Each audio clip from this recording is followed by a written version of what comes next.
Shalom saudara dalam Kristus.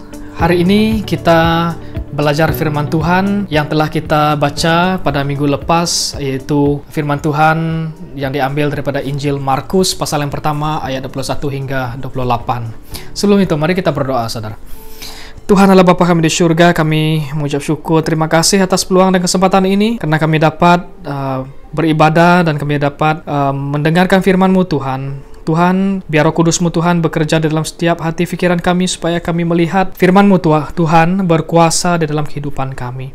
Terima kasih Bapa, di dalam nama Tuhan Yesus Kristus Tuhan dan Juru Selamat kami. Amin. Tajuk firman Tuhan pada hari ini adalah firman-Nya berkuasa dan selalu mengagumkan. Pernahkah saudara merasakan sesuatu yang menghairankan apabila saudara melihat seseorang itu muncul secara tiba-tiba di hadapan saudara? Mungkin soalan ini akan timbul. Siapakah dia ini? Dari manakah orang ini datang? Saudara menjadi hairan. Mungkin saudara sudah terbiasa menjadi hairan, membuatkan saudara tidak mengendahkan perasaan hairan itu. Ada juga orang yang terbiasa mendengar bahwa Tuhan itu Tuhan yang Maha Kuasa, Tuhan itu Maha Tinggi dan Maha Besar, sehingga ada orang tidak lagi merasakan hairan ataupun takjub akan kuasa Tuhan. Sesuatu yang terbiasa itu, saudara, kadang-kadang boleh menimbulkan keraguan dan kebimbangan kepada seseorang itu.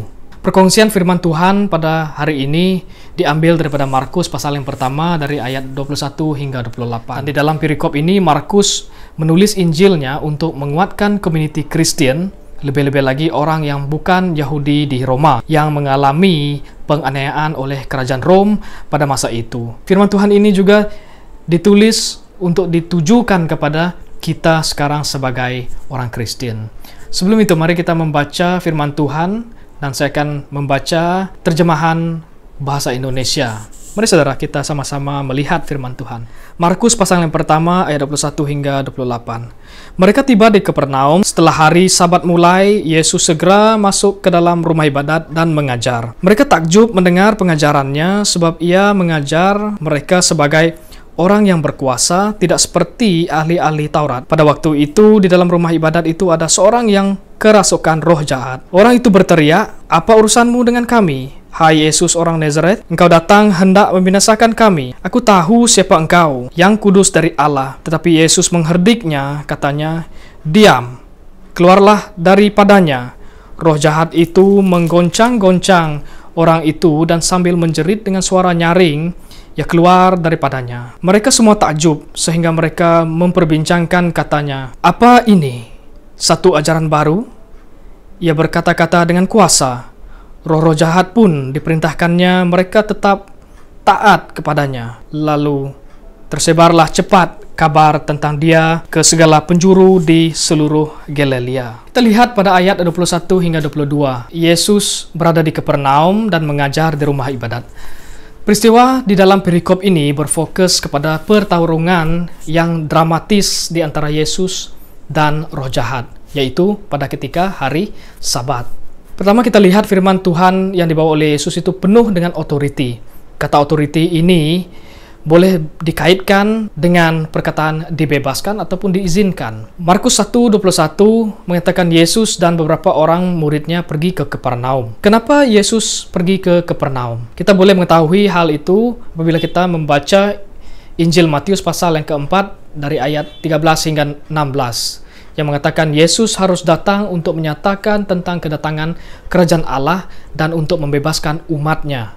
Tetapi adakah kota Kapernaum dan kita sekarang ini yang mendengar menerimanya sebagai penasihat bijaksana, Allah perkasa, Bapa kekal, dan Raja damai? Itu yang ditulis oleh Nabi Yesaya. Pada hari Sabat, ya, kita melihat Yesus berada di rumah ibadat. Hari Sabat itu adalah hari Ahad kita orang Kristen. Dan rumah ibadat itu adalah tempat orang berdoa, beribadah, mendengar firman Tuhan, mendengar khotbah, tempat menjelaskan ajaran tentang hukum Taurat pada masa itu. Nah, saudara, sudah menjadi kerinduan bagi Yesus untuk pergi ke rumah ibadat dan menghadiri ibadah di rumah ibadat. Kita juga harus meneladani Tuhan kita dan rindu untuk beribadah dengan umatnya. Nah, bagaimana saudara? Adakah saudara mempunyai kerinduan seperti Tuhan kita? Ayat ke-22, Markus mencatatkan semasa Yesus mengajar di rumah ibadat. Kata mengajar ini boleh diartikan dengan berkhotbah. Ya, pertama-tama sekali jangan kita salah tafsir di sini. Yesus datang untuk mengajar ataupun berkhotbah di situ bukan sesuka hatinya, namun dijemput oleh pemimpin rumah ibadat pada masa itu. Dan di situ kita melihat orang yang dijemput itu untuk menyampaikan pengajaran khususnya mengenai hukum Taurat Musa. Seperti sekarang kita melihat gereja juga mengundang pengkhotbah dari kalangan padri ataupun pastor ataupun pendeta yang dikenali ataupun diiktiraf oleh gereja sahaja. Jadi Yesus mendapat kesempatan untuk menjadi pengkhotbah jemputan pada masa itu. Kita tidak diberitahu apa isi pesanannya, tetapi apa yang saya pasti di sini, isi khotbahnya berhubung dengan apa yang dicatat oleh Markus pada ayat sebelumnya, yaitu pada ayat 14 hingga 15. Saya bacakan untuk saudara. Sesudah Yohanes ditangkap, datanglah Yesus ke Galilea memberitakan Injil Allah. Katanya, waktu telah genap, kerajaan Allah sudah dekat. Bertaubatlah dan percayalah kepada Injil. Jadi di sini mengenai kerajaan Allah, iman dan pertobatan. Semasa dia mengajar di situ kita melihat orang yang mendengarkannya itu kagum. Perkataan kagum ini mempunyai karakter yang agak sama dengan perkataan hairan, takjub yang terdapat pada ayat yang 27. Ramai orang sering kagum akan perbuatan Yesus. Mereka kagum karena mereka tidak pernah melihat pengajaran sedemikian berlaku di rumah ibadat. Malah ahli-ahli Taurat yang berpengalaman itu pun tidak pernah mengajar seperti Yesus mengajar. Apa yang berlainan di sini, saudara? Adakah firman Tuhan yang dibacakan oleh Yesus tadi berlainan? Tentu tidak. Apa yang berlainan di sini ialah yang pertama, mereka melihat otoriti ataupun kuasa yang ada di dalam Yesus, yaitu kuasa Tuhan. Itu ada di dalam anak Tuhan. Yang kedua, mereka kagum karena merasakan firman Tuhan itu menyusuk ke dalam hati mereka dan menyentuh hati pribadi mereka. Itu adalah otoriti kuasa Tuhan melalui firman-Nya. Mari saudara, saya mau membawa saudara untuk merenungkan soalan ini sebagai renungan saudara. Yang pertama, bagaimana pandangan saudara terhadap firman Tuhan ataupun Alkitab? Adakah saudara penuh beriman ataupun percaya kepada kuasa daripada firman Tuhan itu? Yang kedua adalah apa yang akan terjadi kepada saudara yang tidak menerima firman Tuhan yang berkuasa itu. Kita lihat selanjutnya pada ayat yang ke-23. Markus menyatakan di sini ada seorang yang dirasuk oleh roh jahat itu sehingga berteriak kepada Yesus. Kata kerja berteriak boleh diartikan dengan suara yang nyaring atau dengan tindakan emosi yang amat bertenaga. Dan perbuatan ini menggambarkan seperti jeritan seorang yang mengalami penderitaan yang sangat hebat. Jadi kita lihat jeritan roh jahat itu tiba-tiba mengganggu dan mengejutkan orang pada masa itu. Harus kita ingat roh jahat di mana-mana ada, bahkan berada di rumah ibadat seperti yang dinyatakan di dalam Injil ini tadi.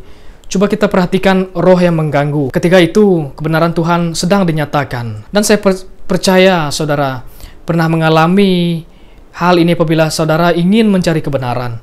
Roh jahat selalu ingin menyesatkan minda dan sering berbisik sesuatu yang jahat di dalam pikiran seseorang itu supaya orang itu tidak melihat kebenaran itu. Selanjutnya, pada ayat yang ke-24, kita dapati ada dua soalan yang ditanyakan oleh roh jahat ini. Yang pertama, apa urusanmu dengan kami? Ini adalah cara roh jahat tidak mau diganggu.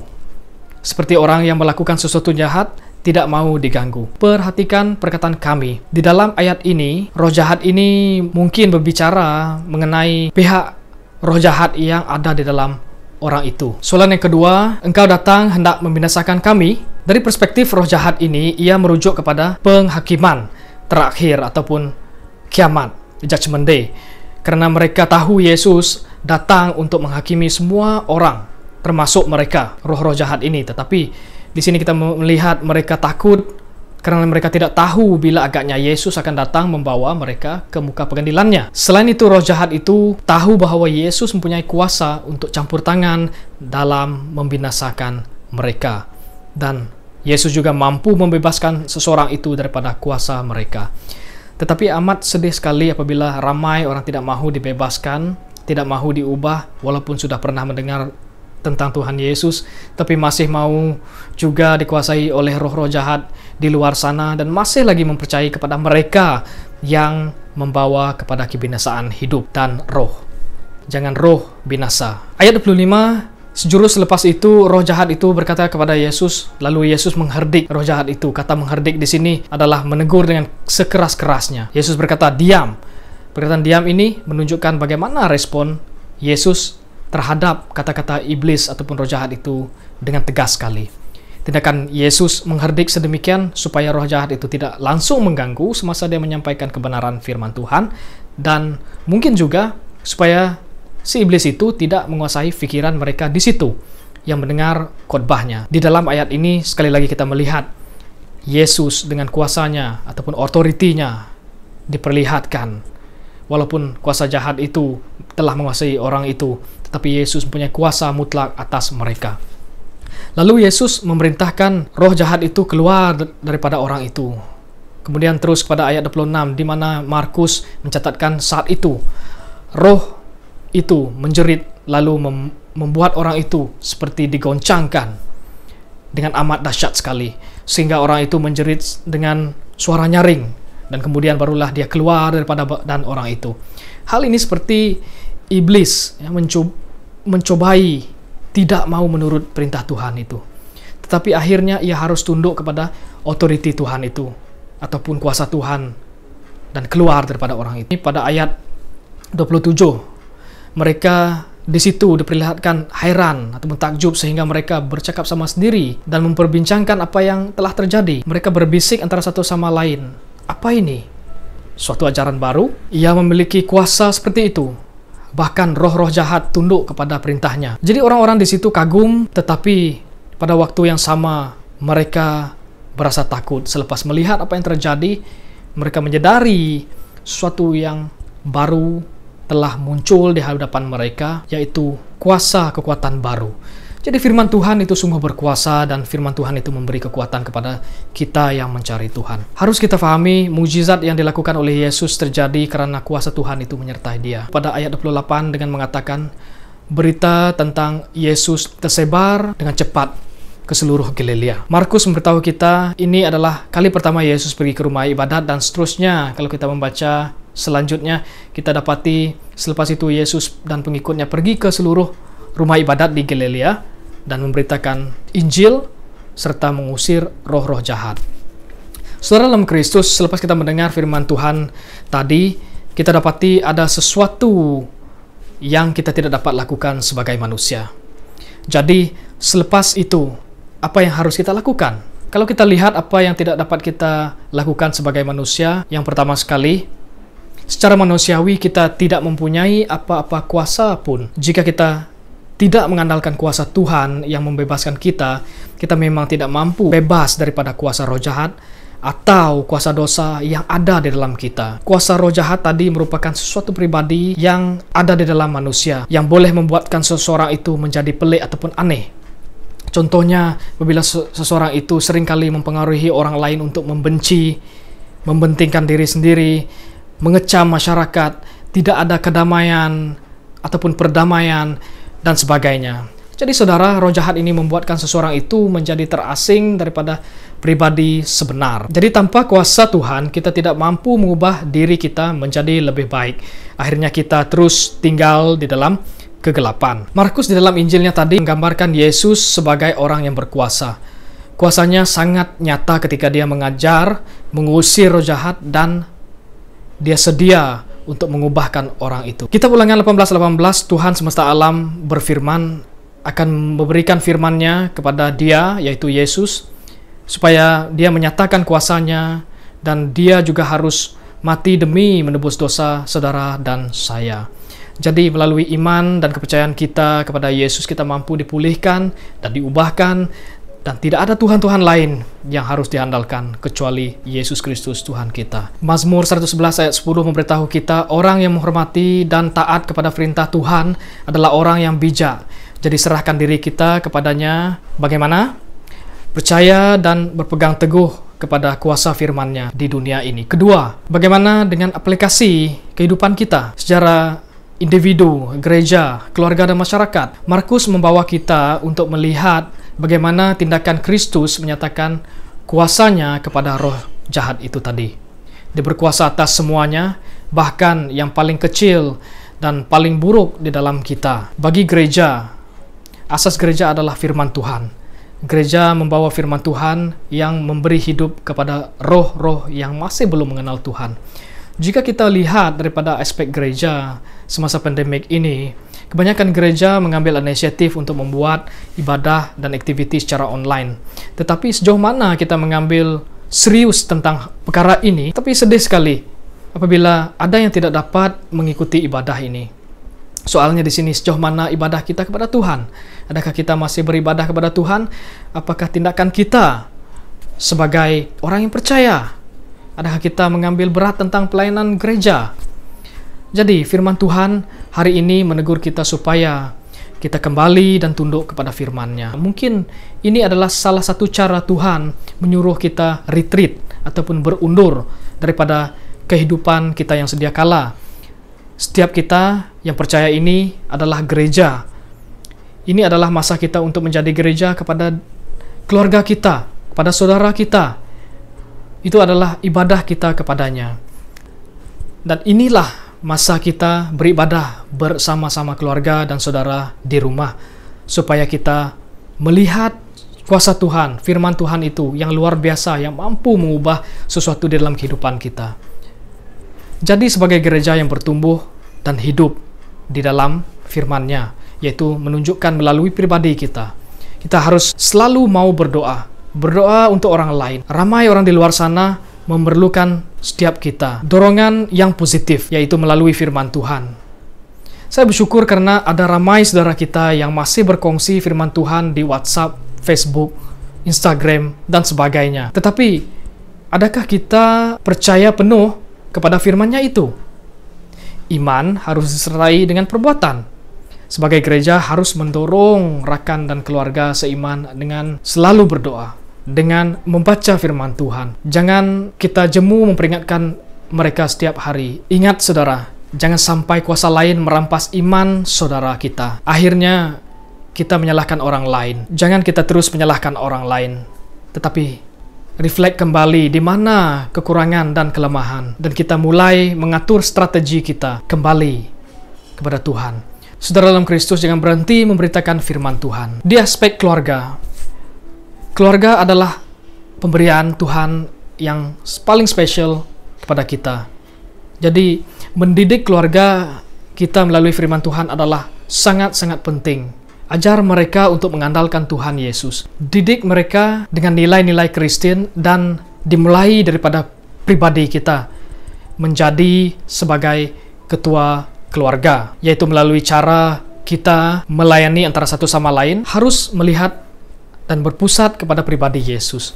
Yesus tegas dalam firman-Nya. Yesus tidak berkompromi walaupun dia melayani dengan kasih, tetapi harus berterus terang jika kelakuan ataupun cara itu bercanggah dengan firman Tuhan. Bukan hanya didikan di gereja saja, tetapi tanggung jawab kita itu sebagai ketua keluarga, supaya keluarga kita tidak dirampas oleh roh jahat yang ingin membinasakan kita. Mungkin dahulu kita sudah selesa dengan cara kita berpikir, tidak mengapa. Ingat saudara, roh jahat itu tidak pernah berhenti untuk menyesatkan manusia. Sedih sekali apabila ada orang-orang yang menjanjikan sesuatu yang manis untuk memenuhi kehendak mereka. Maka mereka senang sekali untuk melupakan Tuhan dan meninggalkan Tuhan Yesus. Dan ini menunjukkan kebenaran itu tidak ada pada mereka. Jadi didik keluarga kita dengan mengandalkan Tuhan Yesus di dalam firman-Nya. Letakkan Tuhan yang menjadi pusat untuk keluarga kita berlindung. Bagaimana dengan pribadi kita?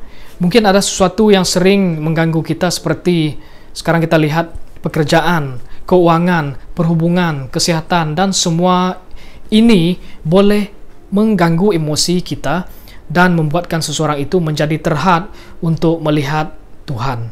Dan cahaya kemuliaan dan kuasa Tuhan dahulu telah menjadi samar-samar. Kita menjadi terbeban.